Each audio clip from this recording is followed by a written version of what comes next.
Assalamualaikum warahmatullahi wabarakatuh. Halo teman-teman semuanya, perkenalkan nama saya Estiana Ruhadatul Aish dengan NIM 124020035. Dalam video ini, saya akan membuat tugas ujian akhir semester pada mata kuliah Administrasi dan Supervisi Pendidikan yang diampu oleh Bunda Misdah MPD. Tujuan pembuatan video ini adalah untuk menunjukkan pemahaman saya terhadap konsep dan materi yang telah dipelajari selama perkuliahan, serta kemampuan saya dalam menjelaskan materi tersebut secara sistematis dan mudah dipahami. Baik teman-teman, di sini saya akan menjelaskan atau menjawab pertanyaan-pertanyaan yang sudah diberikan oleh Bunda Misdah. Pertanyaan yang pertama yaitu, jelaskan oleh saudara 4 prinsip dalam pelaksanaan supervisi beserta contoh-contohnya. Dalam pelaksanaan supervisi, terdapat beberapa prinsip penting yang harus diperhatikan agar supervisi benar-benar membantu guru berkembang dan meningkatkan kualitas pembelajaran. Nah, 4 prinsip utama tersebut yaitu yang pertama ada prinsip ilmiah. Nah, prinsip ilmiah berarti supervisi dilakukan berdasarkan data dan fakta yang nyata, bukan berdasarkan perasaan, dugaan, atau penilaian pribadi. Seorang supervisor tidak menilai guru hanya karena terlihat kurang aktif atau katanya kurang baik, tetapi menggunakan alat yang jelas seperti lembar observasi, catatan proses pembelajaran, dan hasil belajar siswa. Nah, contohnya, misalnya saat supervisor mengamati pembelajaran di kelas, ia mencatat bagaimana guru membuka pelajaran, menjelaskan materi, dan berinteraksi dengan siswa. Nah, setelah itu, hasil supervisi dibahas berdasarkan catatan tersebut, bukan berdasarkan opini pribadi. Nah, dengan cara ini, guru merasa penilaian yang diberikan adil dan dapat dipertanggungjawabkan.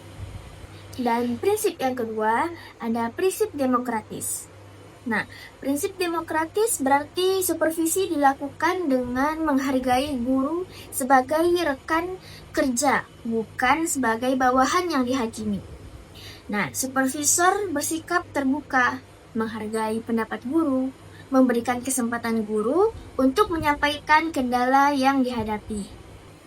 Nah, sebagai contohnya yaitu setelah observasi kelas, supervisor tidak langsung menyalahkan guru, tetapi mengajak berdiskusi dengan kalimat seperti misalnya, menurut Bapak atau Ibu, bagian mana dari pembelajaran tadi yang sudah berjalan baik dan bagian mana yang masih perlu diperbaiki? Nah, seperti itu contohnya.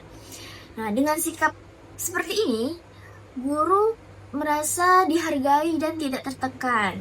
Nah, lanjut prinsip yang ketiga yaitu prinsip kooperatif atau kerjasama. Nah, prinsip ini berarti supervisi dilakukan melalui hubungan saling membantu antara supervisor dan guru. Nah, supervisi bukan mencari kesalahan, melainkan bekerja sama untuk mencari solusi terbaik. Nah, contohnya, jika guru mengalami kesulitan dalam mengelola kelas yang kurang kondusif, supervisor tidak hanya memberi kritik, tetapi juga menawarkan bantuan seperti berbagi strategi pengelolaan kelas atau mengajak guru berdiskusi bersama guru lain yang lebih berpengalaman. Nah, dengan kerjasama ini, guru merasa didukung dan tidak sendirian menghadapi masalah. Oke, lanjut prinsip yang terakhir yaitu prinsip konstruktif atau kreatif. Nah, prinsip ini berarti supervisi bertujuan membangun dan mendorong guru untuk berkembang, serta memunculkan ide-ide baru dalam pembelajaran. Nah, supervisor memberikan masukan yang bersifat membangun, bukan menjatuhkan, dan mendorong guru untuk mencoba inovasi. Contohnya, Supervisor menyarankan guru untuk menggunakan media pembelajaran yang sederhana atau metode diskusi kelompok agar siswa lebih aktif. Nah, selain memberikan saran, supervisor juga memberikan motivasi agar guru berani mencoba cara baru tanpa takut disalahkan jika belum sempurna. Oke, lanjut pertanyaan yang kedua, yaitu jelaskan oleh saudara fungsi kepala sekolah sebagai administrator dan supervisor jika dikaitkan dengan efektivitas tujuan pendidikan. Nah, kepala sekolah memiliki peran yang sangat penting dalam mencapai efektivitas tujuan pendidikan. Dua fungsi utama kepala sekolah yang sangat berpengaruh adalah sebagai administrator dan sebagai supervisor. Kedua fungsi ini saling berkaitan dan tidak bisa dipisahkan dalam upaya mewujudkan pendidikan yang berkualitas. Yang pertama yaitu fungsi sebagai administrator. Nah, sebagai administrator, kepala sekolah bertugas mengelola seluruh sumber daya sekolah agar tujuan pendidikan dapat tercapai secara efektif dan efisien. Dan kepala sekolah mengatur perencanaan program sekolah, pengelolaan kurikulum, administrasi peserta didik, pengelolaan tenaga pendidik dan kependidikan, serta pengelolaan sarana dan prasarana. Nah, jika fungsi administrasi ini berjalan dengan baik, maka proses pembelajaran dapat berlangsung secara teratur dan terarah. Misalnya, kepala sekolah menyusun program sekolah yang jelas. Nah, membagi tugas guru sesuai dengan kompetisinya masing-masing, serta memastikan ketersediaan sarana pembelajaran. Nah, dengan manajemen yang tertata tadi, guru dapat mengajar dengan nyaman dan fokus sehingga tujuan pendidikan seperti peningkatan hasil belajar dan pembentukan karakter peserta didik dapat dicapai secara optimal. Nah, fungsi yang kedua yaitu fungsi sebagai supervisor. Nah, selain sebagai administrator, kepala sekolah juga berperan sebagai supervisor. Nah, dalam fungsi ini, kepala sekolah bertugas membina, membimbing, dan membantu guru dalam meningkatkan kualitas pembelajaran. Supervisi dilakukan bukan untuk mencari kesalahan, tetapi untuk memberikan masukan dan solusi guru dapat berkembang secara profesional. Nah, contohnya, kepala sekolah melakukan observasi kelas, kemudian berdiskusi dengan guru mengenai kelebihan dan kekurangan proses pembelajaran. Nah, dari hasil supervisi tersebut, kepala sekolah dapat memberikan sarana metode pembelajaran yang lebih efektif atau mendorong guru mengikuti pelatihan. Nah, dengan supervisi yang baik, kualitas pengajaran meningkat sehingga tujuan pendidikan dapat tercapai dengan lebih efektif. Jika dikaitkan dengan efektivitas tujuan pendidikan, fungsi administrator memastikan bahwa sistem dan sarana pendukung pendidikan berjalan dengan baik. Sedangkan fungsi supervisor memastikan bahwa proses pembelajaran di kelas benar-benar kualitas. Nah, ketika kedua fungsi ini dijalankan secara seimbang, sekolah akan berjalan secara terorganisir. Nah, guru berkembang secara profesional dan peserta didik memperoleh pengalaman belajar yang optimal. Nah, inilah yang pada akhirnya membuat tujuan pendidikan dapat tercapai secara efektif dan berkelanjutan.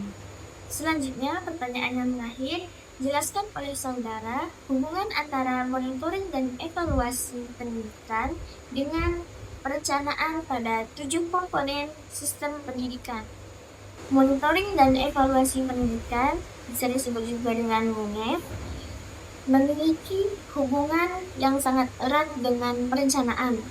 Nah, perencanaan merupakan langkah awal dalam menentukan apa yang ingin dicapai, sedangkan monitoring dan evaluasi berfungsi untuk melihat sejauh mana rencana tersebut berjalan dan berhasil.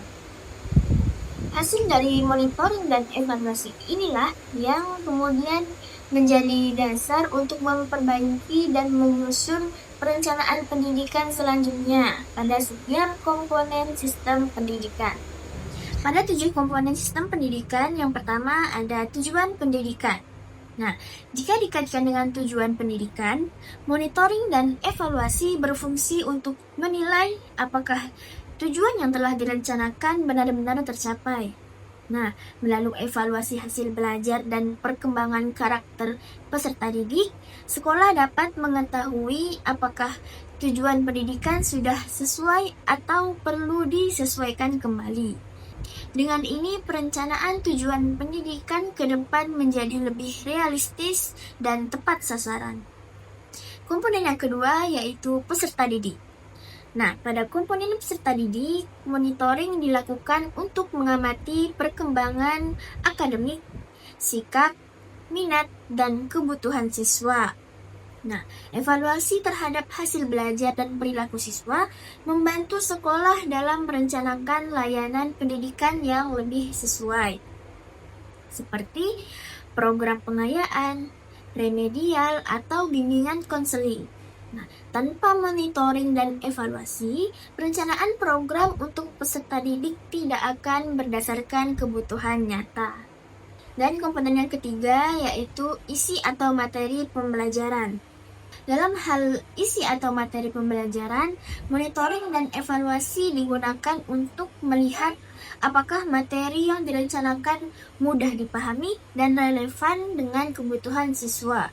Nah, jika hasil evaluasi menunjukkan bahwa materi terlalu sulit atau kurang sesuai, maka perencanaan materi pembelajaran dapat diperbaiki agar lebih efektif dan bermakna. Dan yang keempat ada kurikulum. Nah, pada komponen kurikulum ini, monitoring dan evaluasi membantu menilai pelaksanaan kurikulum di sekolah. Apakah kurikulum yang direncanakan dapat diterapkan dengan baik oleh guru dan dipahami oleh siswa? Nah, dari hasil evaluasi tersebut, sekolah dapat melakukan perbaikan perencanaan kurikulum, baik dalam pengaturan waktu, metode pembelajaran, maupun menyesuaikan dengan kondisi sekolah. Dan yang kelima ada tenaga pendidik. Untuk tenaga pendidik, monitoring dilakukan terhadap kinerja guru dalam mengajar, mengelola kelas, dan menilai hasil belajar. Sedangkan evaluasi yaitu evaluasi kinerja guru menjadi dasar perencanaan pengembangan profesional seperti pelatihan, workshop, atau pendamping. Nah, dengan ini perencanaan peningkatan kualitas guru didasarkan pada kebutuhan nyata di lapangan. Dan yang keenam ada sarana dan prasarana. Nah, pada komponen sarana dan prasarana, monitoring dilakukan untuk mengetahui kondisi dan pemanfaatan fasilitas sekolah. Nah, evaluasi terhadap kelayakan dan kecukupan sarana menjadi dasar dalam perencanaan pengadaan, perbaikan, atau pemeliharaan fasilitas. Nah, tanpa evaluasi, perencanaan sarana dan prasarana berpotensi tidak tepat guna. Dan yang terakhir ada alat dan fasilitas pembelajaran. Nah, pada komponen alat dan fasilitas pembelajaran, monitoring dan evaluasi digunakan untuk menilai efektivitas penggunaan alat bantu seperti media pembelajaran, teknologi, dan bahan ajar. Nah, hasil evaluasi ini membantu sekolah merencanakan pengadaan alat yang benar-benar mendukung proses pembelajaran, bukan sekedar melengkapi inventaris. Secara keseluruhan, monitoring dan evaluasi berperan sebagai penghubung antara pelaksanaan dan perencanaan dalam sistem pendidikan. Tanpa monitoring dan evaluasi, perencanaan akan bersifat asumsi. Sebaliknya, dengan monitoring dan evaluasi yang baik, perencanaan pendidikan pada ketujuh komponen sistem pendidikan dapat disusun secara lebih efektif, tepat sasaran, dan berkelanjutan. Demikian pemaparan materi yang dapat saya sampaikan pada video ujian akhir semester ini.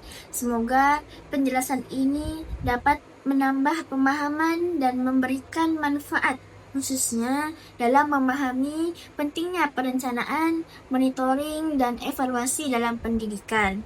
Saya berharap materi ini dapat menjadi bekal dalam meningkatkan kualitas pembelajaran dan pencapaian tujuan pendidikan. Terima kasih yang sudah menonton video saya. Wassalamualaikum warahmatullahi wabarakatuh. Bye-bye.